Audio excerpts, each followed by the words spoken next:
22/6/2024 વર્ષ છે. વર્ચામૃત 16મું છે. ક્યાંનું? સારંગપુરનું 16નું વચનામૃત છે. પ્રશ્ન પરમાનંદ સ્વામીનો છે. આજ પરમાનંદ સ્વામી પહેલાં ગઢડાના મહંત હતા. શ્રીજી મહારાજ સ્વધામ જતાં પહેલાં ગઢડામાં પરમાનંદ સ્વામીને મહંતાઈ શોભી હતી. બહુ સાણા સંત હતા, ગુણિયાલ હતા. પરમાનંદ સ્વામીએ શાસન તો સંભાળ્યું, પણ આર્થિક મુસીબત બહુ હતી. આર્થિક મુસીબતમાં હવે આ ધર્મ ચલાવવું કેમ? સંતો રહેતા હોય, 200-250 સંતો રહેતા હોય, ગ્રસ્તાશ્રમી બધા આવે, જમા કરવાનું, આપવાનું, રસોડું કેમ ચાલે? સ્વામીને બહુ ચિંતા થઈ કે કેમ ચલાવીશ. એમાં તકલીફ એ થઈ. પછી તો સ્વામીનું થોડા મગજમાં જરા તકલીફ થઈ હતી, અને જે ઠાકોરજીના દાગીના ગીરવે મૂકીને પણ અનાજ પાણી લાયા, ચલાવ્યું. આ વાતની રઘુવીરજી મહારાજને ખબર પડી કે આ તો બગડશે સારું. પછી આવા મોટા સંતોને દુભવવા એ વિચારીને કરવાનું. પછી પૂંજા શેઠ હતા સુંદરિયાણાના, એને કહ્યું કે તમે આ શાસન સંભાળી લો. એટલે કોઠારી પદે એને નિયુક્ત કર્યા. પણ એ તો હવે ભગવાનના ભક્ત હતા, આપણે જાણીએ છીએ કે અનન્ય ભક્ત હતા. પણ એમાં કહ્યું છે, નહીં કોઈ અસજનમાં જગમાં, નહીં કોઈ અસજનમાં જગમાં, પ્રભુતા પાઈ જાય મદનાહી, પ્રભુતા પાઈ જાય મદનાહી. દક્ષના પ્રસંગે આ બે ચોપાઈ બહુ રમણીય કહી છે. બળય અધિકાર દક્ષ જબ પાવા, બળય અધિકાર દક્ષ જબ પાવા, અતિ અભિમાન હૃદય ઉરયાવાય, અતિ અભિમાન હૃદય ઉરયાવા, નહીં કોઈ અસજનમાં જગમાહી, નહીં કોઈ અસજનમાં. આ જગતમાં એવો કોઈ પુરુષ નહીં જન્મ્યો કે જેને પ્રભુતા મળે અને પ્રભુતાને સહન કરી શકે, પચાવી શકે. તો કોક જ વિરલા પુરુષ હોય, બાકી પ્રભુતાને પચાવી ન શકે, સંપત્તિને પચાવી ન શકે. મહારાજ એટલે તો 3 વસ્તુ પહેલેથી જ સ્ત્રીયા ધનસ્ય વા પ્રાપ્તિ રાજ સામ્રાજ્ય વા કચિત મનુષ્ય સુખસ્ય આપી હિંસા. અરે ગમે તેવું અભિમાન આવે, પણ સ્ત્રીને માટે, ધનને માટે ને સત્તાને માટે ક્યારે પણ કોઈની હત્યા ન કરતા. આ પરમાનંદ સ્વામી બહુ સાણા ને બહુ ગુણિયલ સંત. જવાબદારી માથે મહારાજે આપી. હવે બિચારાનું મગજ કામ કરતું નથી. દાગીના ગરીવે મૂકીને આને ખવડાવવું તો પડે ને, બહારથી મહેમાનો આવે ત્યારે. અને મહેમાનો શું કરે? આવીને 50 રૂપિયાની જમી જાય, 10 રૂપિયા લખાવી જાય, તો આ પૂરું કેવી રીતે પડે? પહેલે એવું હતું, જાઓ રાજસ્થાનમાં અત્યારે આખું કુટુંબ જમવા આવે, પછી 11.25 રૂપિયા પાંચાભાઈ રમાભાઈ તરફથી. શું 11.25 રૂપિયા? અહીંયા 125 રૂપિયાનું પતાવી દીધું, એનું શું? ત્યારે આવી બધી સ્થિતિ. હવે પૈસા નથી એમ નથી, રાજસ્થાનમાં કંઈ પૈસા નથી, નહીં પૈસાના ઢગલા પડ્યા છે. મકાનો બનાવે, તમે જુઓ તો આલે બાન બનાવે છે, પણ ધર્મમાં સમજ્યા નહીં. એ ઉત્સવણી થાય તો સમજે, ઉત્સવણી થાય ને તો ધડાધડ એમાં ને એમાં આપણે દિવસ અમે ખેતર લીધું. હવે ઘરમાં કાંઈ નહીં. અને નરસિંહદાએ 51 લાખ લગાયા કલ્કી મંદિરમાં. 51 લાખ. હવે આપે ક્યાંથી આપે? ખેતર વેચીને પૂરું કર્યું. હાલ તો માગે વગર એ નહીં ને કે તમે બીજા આપ્યા બીજાના લીધા. આવું છે ત્યારે. એટલે હંમેશા મહારાજે કહે વિચારીને કામ કરવું, વિચાર વગર ના કરવું કામ. તમારે જે કંઈ કરવું આર્થિક સંપત્તિ વિચારીને કામ કરવું. એટલે સ્વામીને આ તકલીફ થઈ. પૂંજા શેઠ આવ્યા. પૂંજા શેઠ ઘોડા ઉપર બેસીને આવ્યા અને સ્વામીનો વિવેક ના કર્યો. સ્વામીને પગે ના લાગ્યા. સ્વામીને કે લાવો ચાવીઓ લાવો. શું વ્યવહાર કરવા બે? ઘોડા ઉપર ને ઘોડા ઉપર.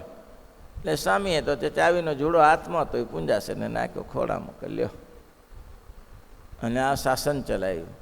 બગડી જાય બગડી ભાઈ, સત્તાથી જીવનું બગડી જાય. હવે પહેલો શું કંટ્રોલ કર્યો?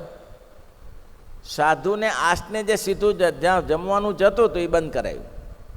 નહીં, જેને આવવું હોય પંક્તિમાં આવો, પંક્તિ સિવાય બહાર નહીં. ભલે 80 વર્ષના સંત હોય કે 90 વર્ષના હોય કે 100 વર્ષના હોય, એ પોતાનું સીધું ઘરે પોતા એટલે કે પોતાનું જમવાનું ઘરે પોતાના આસને નહીં આવે.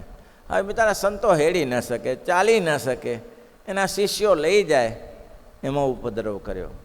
બીજા તો બધા સમજી ગયા, દાસાનું દાસ તે દિશના સંતો શ્રીજી મહારાજની આજ્ઞામાં રહેનારા સમજી ગયા કે જેમ મહારાજ રાજી તેમ આપણે રાજી. બધા જ પંક્તિમાં જાય, બિચારા હાથ પકડી પકડીને લઈ જાય.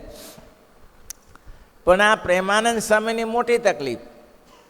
કેમ? પ્રેમાનંદ સ્વામી તો ભલે બ્રાહ્મણ હતા, પણ સમાજમાં તો મુસ્લિમ કુળમાં ઉછરેલા, એટલે એને સંતો પંક્તિમાં બેસવા ન દે. હવે આને તો ઉભય સંકટ આવ્યું. પંક્તિમાં જાય તો સંતો હળદૂત કરે, નથી જતા હતા. પૂંજા શેઠે કહ્યું, કોઈકે કીધું કે એને એનું થાળ ઠાકોરજીનું એને જાય છે. એમ પૂંજા શેઠ કે સ્વામી કાલે પંક્તિમાં આવી જવાનું, અહીંયા લગ્ન જમવાનું. હવે પહેલાં જઈ છે કહેવાના હતા. આ ઘણી વિટમડાઓ હોય છે સંપ્રદાયને. એક દિવસનો ઉપવાસ કર્યો, થાળ એમને એમ જીવબાને મહારાજે કીધું હતું. મહારાજે છેલ્લે કહ્યું કે મહારાજ જાઓ છો તો અમને આજ્ઞા શું કરો છો? એ આજ્ઞા કરો. તો મહારાજે કીધું કે આ દેવને સંભાળજો, દેવના ઠાકોરજીના થાળ કરજો, અને થાળ પ્રેમાનંદ સ્વામીને આપજો, અને બ્રહ્માનંદ સ્વામીને દૂધ આપજો, આટલું કામ કરજો. સારું.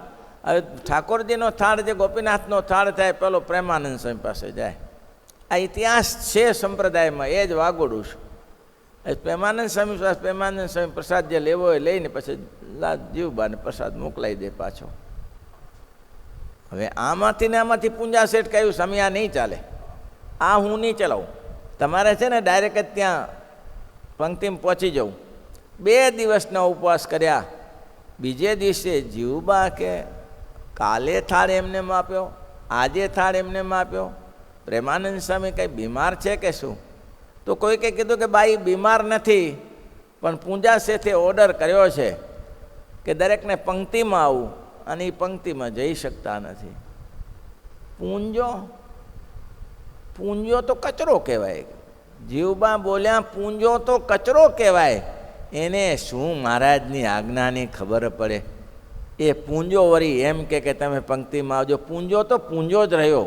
હે બોલો, આટલું બોલી જ્યાં. આ તો સતી સ્ત્રી અને પેલા સ્વસ્થ માણસ હતા, અને પીઠમાં ગુમણું નીકળ્યું.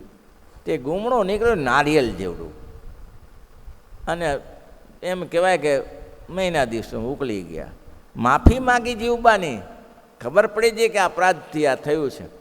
ત્યારે જીવબાએ કહ્યું હવે બીજે જન્મે, કે હવે આ જન્મે નહીં. અપરાધનું શું પરિણામ? એનો જન્મ તો લેવાનો થયો ને. જન્મ આ પ્રેમાનંદ સ્વામી બહુ સાણા સંત હતા, પણ એમાં કોઈ ના કીધું કે આપણે મદદ કરી, ના કીધું. આવું થયું કેમ? પૂછ્યું કેમ? કોઈને પૂછ્યું નહીં કેમ દેવું કેમ થઈ ગયું? દેવું કે પ્રેમાનંદ સ્વામી કહીશું પોતે પોતાના ખાતામાં પૈસા નથી નાખ્યા, પણ લોકોની આવક તો હોવી જોઈએ ને ચારે બાજુ. ક્યાંથી આવક લેવા જવી? આવું તકલીફ થઈ. પછી તો બધું પૂંજા શેઠ ગયા. અત્યારે તો ભગવાનની લીલા લહેર છે, જ્યાં જુઓ તો સંપ્રદાયમાં કોઈ ખામી નથી. એ પરમાનંદ સ્વામીએ પ્રશ્ન પૂછ્યો જે શ્રીમદ ભાગવતને વિશે. શ્રીમદ ભાગવતમાં કહ્યું છે, નરનારાયણ ઋષિ બદ્રિકાશ્રમમાં રહ્યા થકા ભરતખંડના સર્વે મનુષ્યના કલ્યાણ અર્થે સુખને અર્થે તપને કરે છે. ભરતખંડના રાજા છે, તો રાજાની તો બધી પ્રજા કહેવાય. આ રાજાની બધી આખા ભારતવાસીઓની પ્રજા, ભારતવાસમાં જે રહે છે એ ભગવાનની પ્રજા છે. તો સ્વામીનો પ્રશ્ન એવો હતો, ત્યારે સર્વે મનુષ્યના કલ્યાણને માર્ગે કેમ નથી? તો બધા પહેલો પ્રશ્ન એવો છે, અર્થે તપને કરે છે, ત્યારે સર્વે મનુષ્ય કલ્યાણને માર્ગને વિશે કેમ નથી પ્રવર્તતા? બધા મોક્ષને માટે ચાલતા કેમ નથી? ભગવાનનું ભજન કરવા લાગી પડે. સ્વામિનારાયણ સ્વામિનારાયણ સ્વામિનારાયણ સ્વામિનારાયણ સ્વામિનારાયણ કરવા લાગી પડે ને બધા. મારા પર માંસના લોચા ખાય છે, દારૂ પીએ છે, જુગાર રમે છે. આ ક્યાં બધા ચાલતા નથી? બધી પ્રજા તો એની જ છે. પ્રજા તો એની જ છે. શ્રીજી મહારાજ બોલ્યા છે એનો ઉત્તર તો શ્રીમદ ભાગવતના 5મા સ્કંદને વિશે જ છે. જે ભગવાન તપ કરે છે તે તો પોતાના ભક્તને અર્થે કરે છે, પણ અભક્તને અર્થે તપ કરતા નથી. ત્યાંથી જ મહારાજે સ્વામી કાપી નાખ્યું. મહારાજ કે આ જગતમાં આને આ વાત મહારાજે ખાંભડામાં વાત કરી. ખાંભડામાં બધા સત્સંગીને કુંડળથી નીકળ્યા, સારંગપુરથી નીકળ્યા, કુંડળ આવ્યા અને કુંડળથી ખાંભડા ગયા. અને ખાંભડા ગયા તે બપોરનો સમય હતો. મહારાજ ઝાડ નીચે બેઠા એટલે તે ગામના લોકો તરત ઢોલિયો લાવ્યા, ઢોલિયો બિછાઈ આપ્યો. એને ત્યાં સભા થઈ ગઈ. ગામના લોકોને સમાચાર મળ્યા કે શ્રીજી મહારાજ, પણ મહારાજનો પ્રતાપ જ એવો હતો, લોકો સહેજે સહેજે ભેગા થાય. જ્યાં જાય તો લોકો સહેજે સહેજે ભેગા થાય. શ્રીજી મહારાજનું સ્વામિનારાયણ ભગવાન આવ્યા, સ્વામિનારાયણ ભગવાન આવ્યા છે, દોડા દોડી કરી નાખ્યા. ગામ આખું ભેગું થયું અને મહારાજ પાટલા ઉપર બેઠા, ઠંડા પાણી પાયા. પછી શ્રીજી મહારાજે વાર્તા કરી છે. હે ભક્તજનો, ખાંભડાના હરિભક્તો સાંભળો. જગતમાં 2 પ્રકારના માણસ હોય છે, એક તો આસુરી અને એક તો દૈવી. આસુરી જીવ તે આસુરી જ રહે અને દૈવી જીવ તે દૈવી જ રહે. એવું તો કે હા એવું જ થાય. પછી મહારાજે સરસ દર્શન એક બીજી જગ્યાએ આમાં એમાં નથી આપ્યું. મહારાજ કે શિંગડીઓ વચનાક તે ઝેરી જ હોય, શેરડી તે મીઠી જ હોય, મરચું તે તીખું જ હોય અને લીમડો તે કડવો જ હોય. આમાં 2 મત નથી. આજે માનો કે કાલે ફેરફાર થાય. મહારાજ કે લીમડાને શેરડીનો રસ પાઈને ઉછેરીએ તો મીઠો થાય. શેરડીનો રસ રેડીએ તોય મીઠો ના થાય. કડવો એ કડવો જ રહે. મહારાજ કે લીમડો કોઈ દિવસ મીઠો ના થાય અને શેરડી કોઈ દિવસ કડવી ના થાય. જેનામાં શિંગડીઓ વચનાક ઝેરી છે એ ઝેર જ રહે, એ કોઈ દિવસ ઝેર છૂટે નહીં. તેમ શ્રીજી મહારાજ કે જેના જેના ગુણ છે એના જ ગુણ રહે છે. આ જગતમાં કેટલાક દૈવી જીવ છે, 500 છોકરા ભેગા થયા હોય અને કોઈને કહો કે સાધુ થવું છે તો એકે તૈયાર ના થાય. પણ એમાંથી કોઈ એવો દેવી જીવ હોય કે મારી ઈચ્છા છે, પછી ભલે ઘરની વ્યવસ્થા જે પ્રમાણે ઘરના લોકો આવા દે કે ના આવવા દે, પણ કોઈ મુમુક્ષુ નીકળે. તેમાં જગતમાં મહારાજ કે આસુરી આસુરી જ રહે, દેવી દેવી. મહારાજ કે પ્રહલાદજીને ગમે તેવા હિરણ્યકશ્યપે ઉપદ્રવ કર્યા પણ પ્રહલાદજી તસના મસ ન થયા. કેમ? તો કે દૈવી જીવ હતા. નારદજીના પ્રસંગે દૈવી જીવ થયા, પણ દૈવી જીવ હતા, ગર્ભજ્ઞાની હતા, તસના મસ ન થયા. અને હિરણ્યકશ્યપુને કેટલાય મહાત્માએ સમજાવ્યા કે ભાઈ આ ખોટું થાય છે, ખોટું થાય છે. ખુદ પ્રહલાદે કીધું કે પિતાશ્રી આ તો વિષ્ણુને સામે પડવા જેવું નથી, એ તો તમારો ફૂરચો બોલાવી દેશે એક દેશ. અને એના માટે થંભ ફાડીને પણ ભગવાનને નીકળવું પડ્યું પોતાના ભક્તની રક્ષા કરવાને માટે. એટલે એમ કહેવાય છે દૈવી જીવ દૈવી રહે અને આસુરી જીવ આસુરી રહે. સ્વામિનારાયણ ભગવાને ખાંભડામાં વાત કરી કે દૈવી જીવને સંતનો સમાગમ ગમે, સારા શાસ્ત્ર વાંચવા ગમે, મંદિરોમાં જઈને સત્સંગ કરે, ભગવાનની પાસે જઈને માળા ભજન કરે, ખાવામાં ધ્યાન રાખે, ખાવામાં મધ્યમાંસ દારૂનો ઉપયોગ ન કરે, અને દૈવી માણસોએ અન્નવસ્ત્ર દૂધપાકને માલપા જેવી સાદી વસ્તુ બનાવે. બીજું ના, એ દૈવી જીવ છે. આસુરી જીવ કોઈ દિવસ દૈવી થાય નહીં. હારું કેમ? એને ખોટાનો જ સંગ ગમે, એને ખરું કરવું ગમે જ નહીં. જાણવા છતાં સાચું, બધાને ખબર છે કે મરી જાય છે તોય કે મરી તો જાય, હવે એમાં શું મોટું આશ્ચર્ય. જન્મે એ મરે છે પણ એને ઉપદેશ ગ્રહણ કરે નહીં, એના ઉપદેશ કોઈ અસર કરે નહીં. આને કહેવાય આસુરી જીવ. ગમે એટલો ઉપદેશ કરો, ગમે તેવી વાતો વાંટો, પણ જે ઉપદેશ ન થાય. એટલે મહારાજ અહીંયા એ જ કહે છે, ભગવાન મહારાજ મુક્તાન સમય પણ આ પદ ઉપર લખ્યું છે, સો કેવલ ભગત નહિત લાગે, સો કેવલ ભગત નહિત પરમ કૃપાલુ પ્રણત અનુરાગે, પરમ કૃપાળુ પ્રણત સો કેવલ ભગત નહિત લાગે, સો કેવલ પછી મુક્તાન સમય જત્ર શ્રી કૃષ્ણ તાહ વિજય પ્રચંડા, જત્ર શ્રી કૃષ્ણ તાહ વિજય પ્રચંડા, સમૃદ્ધિ સબાહી જहाँ રહત અખંડા, સમૃદ્ધિ સબાહી જहाँ રહત અખંડા, યત્ર શ્રી કૃષ્ણ તાહ વિજય પ્રચંડા, જત્ર શ્રી કૃષ્ણ તાહ વિજય પ્રચંડા. મહારાજ ખાંભડામાં જ કહે છે આ દૈવી જીવ છે ને એના આસુરી જીવ પણ વચન માને. દૈવી જીવનું વચન આસુરી પણ માને કે આપણે આપેલા પૈસા ખોટા નહીં કરે ભગત, ખોટા નહીં કરે. એના સગા સંબંધી પણ એનું વચન માને. પણ મહારાજ કે આસુરી જીવ છે એનો ચોરે માને નહીં, આસુરીએ એનું વચન માને નહીં કે મારા બધું ખોટા કરી નાખ્યા હતા પૈસા. આ તો આપતો હશે લઈ ગયા. પછી ઘણા લોકોને લેવાની જ આદત હોય, આપવાની આદત હોય જ નહીં. લેતા જ ગમે તેમ અગડમ બગડમ કરીને તમારી પાસે લઈ જાય, પછી આપવાની વાત ના થાય એને. એટલે મહારાજ કે એની દાનત ખોરા ટોપરા જેવી હોય. કોની આવા લોકો આસુરી લોકોની દાનત જ ખોટા ટોપરા જેવી હોય. તો એના માટે જૈન મત છે ભસ્મીભૂતસ્ય દેહસ્ય કુતપુનો જાયતે. આ બળી જનારો દેહ ક્યારે પાછો જન્મવાનો છે? ઋણમ કૃત્વા ઘૃતમ પીબેત, ઋણમ કૃત્વા ભીતમ ઘૃતમ પીબેત ભસ્મીભૂતસ્ય દેહસ્ય કુતપુના જાયતે. અરે દેવું કરો અને સરસ મજાના લાડુ દાળ ભાત કરીને જમો ને પછી કોને એને બાપો જોયો છે? કોઈ લોકો કે બીજા જન્મ, બીજો જન્મ સમજ્યા. હવે આ જન્મમાં ખાઈ પીને તાગડધી ના કરો ભાઈ. આનું નામ કહેવાય આસુરીજી. એને આ લોકની જ પડી હોય, પરલોકની કાંઈ પડી નથી હોતી.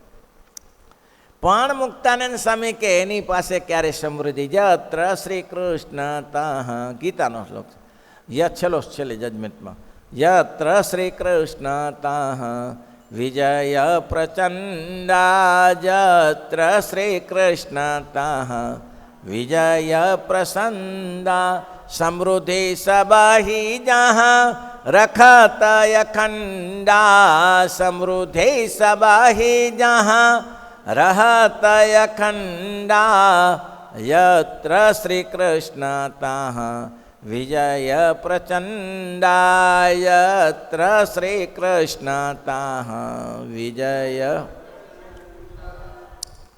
જેની પાસે વિજય છે, જેને સમૃદ્ધિ છે, આ જગતમાં ફરી ફરીને જોઈ લો. ચારે બાજુ નગર નાખીને જોજો. જેનો બાપ વિષ્ણી છે છોકરો વિષ્ણી થશે. બાપ વિલાસી છે છોકરો વિલાસી થશે. બાપની પાસે કરોડો રૂપિયાની સંપત્તિ છે, છોકરો પૂરી કરી નાખશે. નહીં રહેવા દે, પૂરી કરી નાખશે સંપત્તિ. કેમ? વિષ્ણી છે. મહારાજ કે એમાં કંઈ ચાલે એવું છે જ નહીં.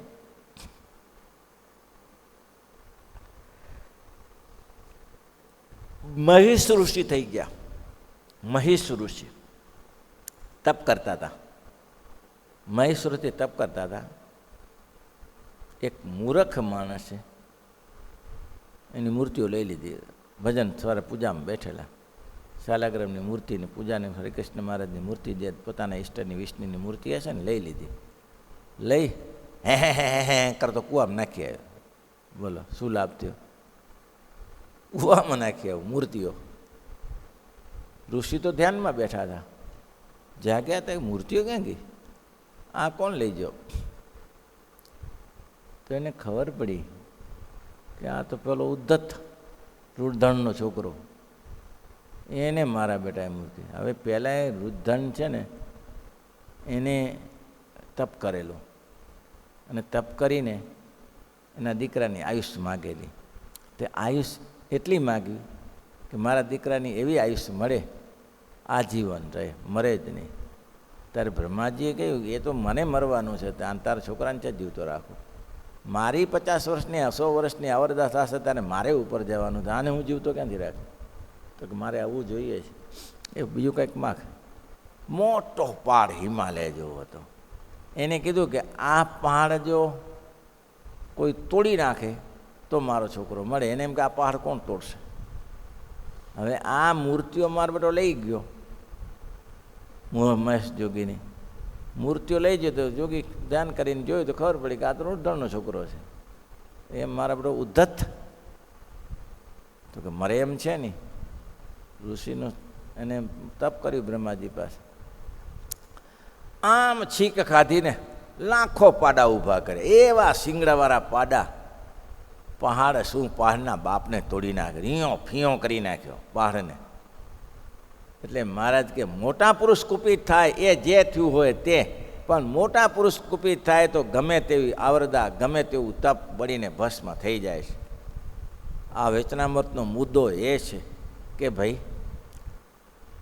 તમે ભગવાન તપ કરે છે એ કાલી મોલી માટે તપ કરે છે. બાપે દીકરાને કોને મદદ કરે? ઉદ્ધતને મદદ કરે. દારૂ પીતો એને બાપ મદદ કરે. જુગાર રમતો એને મદદ કરે, એ બાપ મૂર્ખો કહેવાય. જુગાર રમતો એને મદદ કરે એ બાપ મૂર્ખ કહેવાય કે આ તો ખોટે પૈસે નાખશે, આ તો ખોટે પૈસે નાખશે, આનો શું લાભ થશે અંદરથી? જદુ દત્તાત્રેયની કથા છે. દત્તાત્રેય ભગવાનની જદુને કીધું, એના પિતાશ્રી જયંત હતા, ટાઈમ થઈ ગયો, કાલે વાત કરીશું. એટલે આવું છે ભાઈ, સજ્જન બનતા દુર્જન બનતા વાર નહીં લાગતી, સજ્જન બનતા સમય લાગે ભાઈ. કૂવો ખોદતા વાર લાગે પણ કૂવો દાટી દેતા વાર ન લાગે. મકાનને ચણતા વાર લાગે, 2 દિવસમાં પડી જાય. આવા તોતિંગ બિલ્ડિંગો છે, 5-10 જીસીપી લગાડ્યા હોય તો શું વાર લાગે?